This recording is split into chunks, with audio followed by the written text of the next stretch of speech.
Hello everyone, welcome to the official YouTube platform of Law Prep Tutorial. I'm your law mentor Dimple Pareek और आज हम discuss करने जा रहे हैं वो एक परफेक्ट स्ट्रैटेजी जो आपको एक सीट चाहिए नेशनल लॉ यूनिवर्सिटी में बाय क्लियरिंग क्लैट पीजी उसकी तरफ लेकर जाएगी. तो without wasting our time let's get started.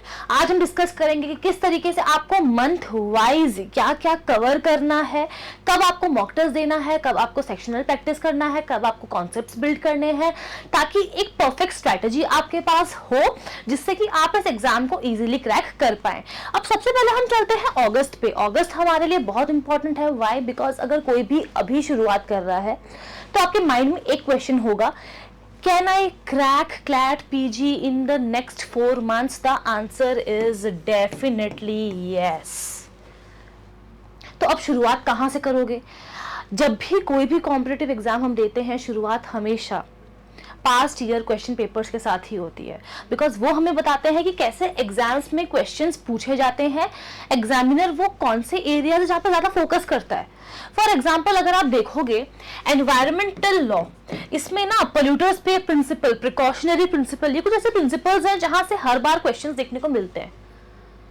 Maximum weightage अगर आप देखो इंडियन कॉन्स्टिट्यूशन की है. आप लास्ट ईयर का पेपर देखना, जो बाकी सारे हमारे मेजर लॉज भी है ना, उनके साथ भी कॉन्स्टी को कनेक्ट करके क्वेश्चंस पूछे जाते हैं. ठीक है. उसके बाद लेट्स टॉक अबाउट जूरिस्प्रूडेंस. ये एक ऐसा एरिया है जहां पर most of the students face करते हैं ट्रबल, बिकॉज समझ में नहीं आता है कि आखिर है क्या, ये बताना क्या चाह रहा है. सो अगर आप यहाँ से शुरुआत करते हो और इन सारे ही कॉन्सेप्ट्स को आप क्लियर करते हो, अपना एक बेस बना लेते हो, और अगर ये फाउंडेशन इतनी स्ट्रांग हो जाती है तो उस पर स्ट्रक्चर आने वाले मंथ्स पे अपने आप खड़ा हो जाएगा. इन द सेंस दैट अगर अभी से आप कॉन्सेप्ट्स को पढ़ना स्टार्ट करोगे तभी जाकर के तो आप प्रैक्टिस करोगे.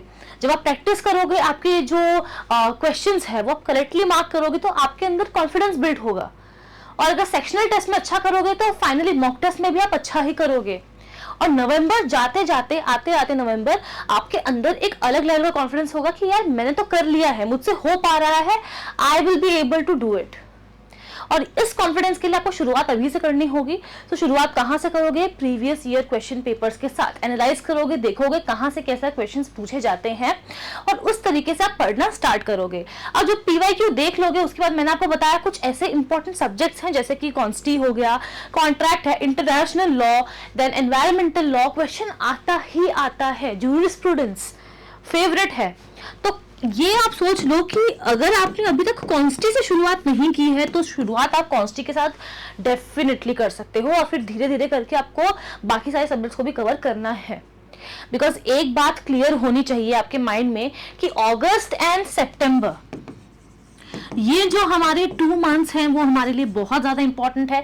बिकॉज ये दोनों मंथ्स में ही हमें पूरे कॉन्सेप्ट्स को क्लियर करना है. हमारा फोकस होना चाहिए कि जितने भी इंपॉर्टेंट पार्ट्स हैं वो सब कुछ सितंबर एंड तक कंप्लीट हो जाए. अगर सितंबर एंड तक मान लो नहीं भी हो पाता है, मैक्सिमम हम उसको स्ट्रेच कर सकते हैं अक्टूबर 1st वीक तक. तब तक आपके जितने भी कॉन्सेप्ट्स हैं, बेसिक्स हैं, वो क्लियर हो जाने चाहिए.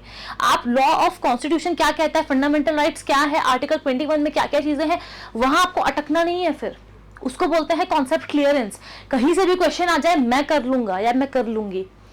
ठीक है. तो आप उसके बाद अपना फाउंडेशन बिल्ड करोगे अगस्त में और सितंबर में. शुरुआत आप कॉन्स्टिट्यूशन के साथ कर सकते हो अगर अभी तक नहीं की है तो. एंड जब आप ये एनालाइज कर लोगे ना, आपको अपने आप पता चल जाएगा कहां कहां से क्या क्या पढ़ना है. ठीक है.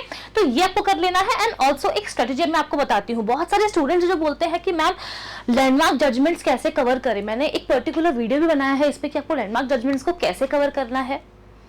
But still let me tell you once again कि फॉर एग्जाम्पल आपने आज एक लैंडमार्क जजमेंट उठाया, आपको उसमें क्या क्या पढ़ना है. आपको ये देखना है कि उस पर्टिकुलर केस के फैक्ट्स क्या थे. आपको देखना है कि उसमें कोर्ट के सामने इशू क्या रेज हुआ या फिर इश्यूज क्या रेज हुए. फिर आप देखोगे कि भाई कोर्ट ने क्या बोला.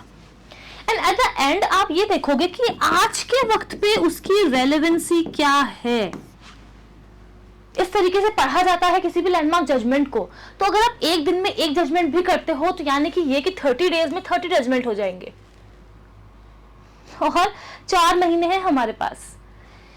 यानी कि आप खुद सोचो कि कितने फायदे में रहोगे। जितने भी लैंडमार्क जजमेंट से एक दिन में एक भी पढ़ते हो तो सब कुछ सॉर्टेड हो जाएगा। हमारे चैनल पे बहुत सारी वीडियोस भी हैं जहां पर हमने लैंडमार्क जजमेंट्स को डिस्कस किया है, आप जाकर देखना, आपको समझ में आएगा what is the right approach to go about with that. Now coming to सितंबर में आपको फोकस तो करना ही है कॉन्सेप्ट क्लियरेंस पे, लेकिन अब यहाँ पर एक और इम्पॉर्टेंट बात रहेगी और वो है sectional practice. For example jurisprudence पढ़ लिया है आपने या पढ़ रहे हो, तो जैसे जैसे पढ़ रहे हो उसके साथ में आप जो उसके वन लाइनर क्वेश्चंस होते हैं वो भी साथ साथ में प्रैक्टिस करोगे। कॉन्स्टिट्यूशन पढ़ रहे हो, साथ साथ में क्वेश्चंस भी प्रैक्टिस करोगे।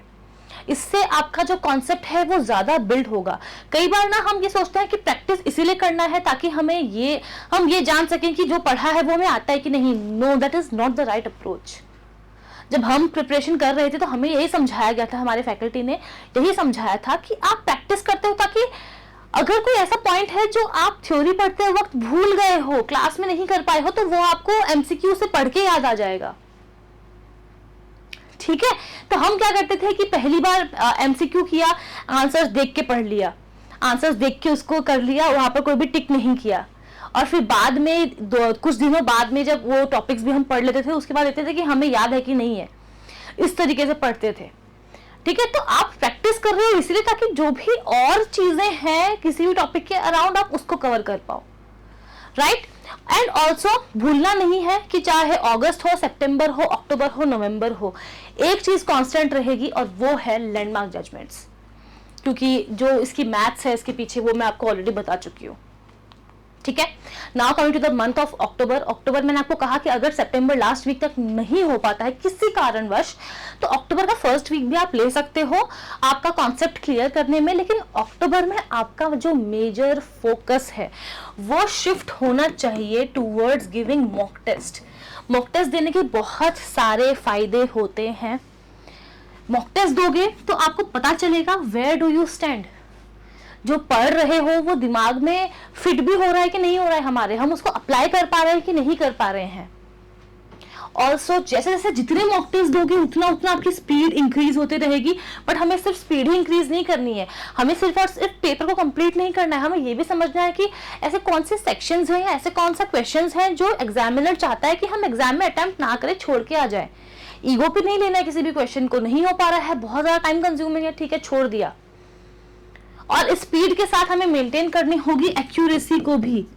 एंड एज ए रिजल्ट मैं आपको बोल रही हूँ कि जब अक्टूबर आ जाएगा इसके बाद हमारा मेजर शिफ्ट होना चाहिए मॉक टेस्ट पे। जितना प्रैक्टिस करेंगे उतना हमारे लिए अच्छा है।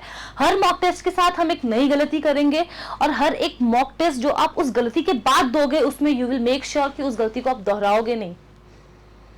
एंड एज अ रिजल्ट जब आपका एग्जाम होगा उस दिन आप एकदम कॉन्फिडेंट होंगे, आपको ये पता होगा कि मैं कहाँ कहाँ गलती कर सकता हूँ या फिर कहाँ कहाँ गलती कर सकती हूँ। और फिर एग्जाम देते वक्त वो आपके माइंड में रहेगा तो वो आप मिस्टेक्स दोबारा कमिट नहीं करोगे। एंड ऑल्सो क्योंकि अब हम अगस्त में और सितंबर में पढ़ चुके हैं जितने भी हमारे थ्योरेटिकल पार्ट है उसको, जैसा कि हमने थ्योरेटिकल पार्ट को पढ़ ही लिया है अब तो एक और मेजर फोकस होना चाहिए यहाँ पर, और वो ये कि जैसे जैसे हम रिवीजन करेंगे उन सारे पार्ट्स को समझ में आएगा कि अच्छा ये एक टॉपिक है जो मुझे नहीं समझ में आया है। या फिर फॉर एग्जांपल जूरिस पढ़ी थी अगस्त में लेकिन अब जूरिस याद ही नहीं है कि क्या पढ़ा था। अब आपको अक्टूबर में ही अपने उन वीक एरियाज को भी आइडेंटिफाई कर लेना है कि भाई ये मुझे आता है, ये मुझे नहीं आता है, समझ में ही नहीं आया। या फिर मॉक टेस्ट दिया उससे एनालाइज किया कि ये वाला पार्ट जो है इंडियन कॉन्स्टिट्यूशन का वो मुझे समझ में नहीं आता है, मुझे लेबर लॉज में एक ऐसा लॉ याद आया है मॉक टेस्ट देते वक्त कि ये तो मैंने पढ़ा ही नहीं था। तो अब ये जो चीजें बच गई है हमारे जितने भी बैकलॉग्स हैं हम उनको क्लियर करेंगे। मॉक टेस्ट देते देते हम लोग एकदम सही तरीके से समझ जाएंगे चीजों को कि कैसे हमें आगे बढ़ना है।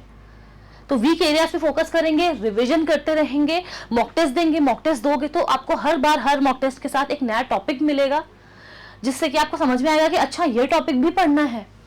एंड अगर आपको लग रहा है कि मॉक टेस्ट कहाँ से देना चाहिए, कौन सा मॉक टेस्ट बेस्ट होगा, मैं एक बार आपको बता देती हूँ कि अगर आप जाते हो हमारी वेबसाइट पर लॉ प्रेप ट्यूटोरियल पे आपको ये सारे कैट पीजी के मॉक टेस्ट मिल जाएंगे। It totally depends upon you कि आपको कितने फुल लेंथ मॉक टेस्ट चाहिए, 5, 15, 25।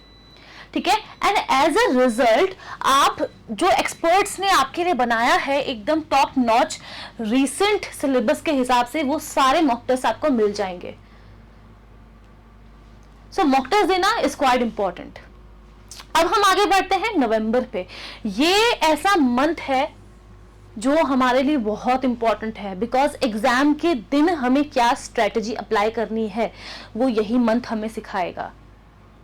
नर्वस नहीं होना है, हम कॉन्फिडेंट हैं या नहीं है, हम कितना क्या कर पाएंगे, क्या हम 120 मिनट्स में कर पाएंगे पूरे पेपर को, हमारी एक्यूरेसी लेवल क्या है, हमारी स्पीड क्या है, क्वेश्चन समझ में आ रहा है कि नहीं आ रहा है, क्या टॉपिक्स है जो हमारे बच गए कवर करना, ये सब कुछ हमें नवंबर में देखना है।